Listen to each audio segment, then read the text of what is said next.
Dito ko naranasan sa ibang bansa nagtrabaho ng 30 hours tuloy-tuloy walang pahinga. Habang nagtrabaho ako may nakabantay na mga pulis at may mga nakaabang na bumbiro, ganito ang nangyari.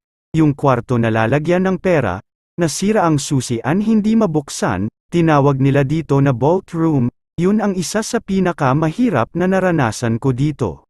Kaya may bumbero at mga pulis na kabantay dahil acetylene at grinder tool ang gamitin ko para mabuksan, at isa pa malaking pera ang laman sa room na yun, dahil 7 supermarket at 3 hypermarket ang pera na nandoon linagay, lahat ng pera sa mga tindahan ng amo ko doon sa room na iyon, tadtad pa ng CCTV camera. Habang nagtrabaho ako puro kaba ang nararamdaman.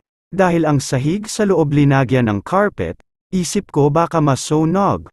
Wala din namang ibang paraan kung hindi acetylene at grinder lang talaga ang gamitin para mabuksan, yun ang naisip ko. Kaya napakatagal kong nagawa dahil yung pinto ng vault room hindi tinatabla ng acetylene at grinder. Pag gamitan ko ng acetylene hindi makating, bumabaga lang, namumula pag grinder naman dumudulas lang.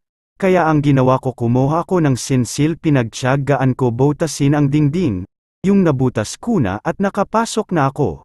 Saglit ko na lang pinagpuputol yung 6 na lock niya, at doon ako nakahinga ng maluwag. Kaya pag mang ibang bansa tayo, talagang maranasan natin ang hirap, yung hindi pa naranasan natin sa Pinas, dito natin maranasan. Lalo na dito sa company nato, buntot mo hila mo, dahil solong welder ako dito.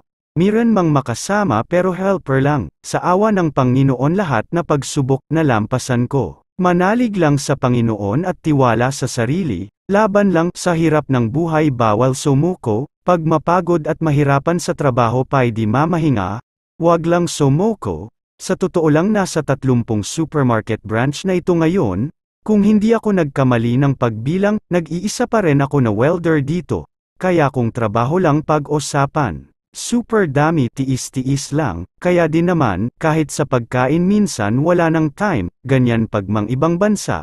Sabi nga nila kailangan magtiyaga, kahit nahihirapan hindi sumusoko at hindi nagpapahalata. Hahay buhay OFW talaga. Mga tropa bago ko tapusin ang munting video natin sana nagustuhan ninyo. At may napulot tayo na onting aral.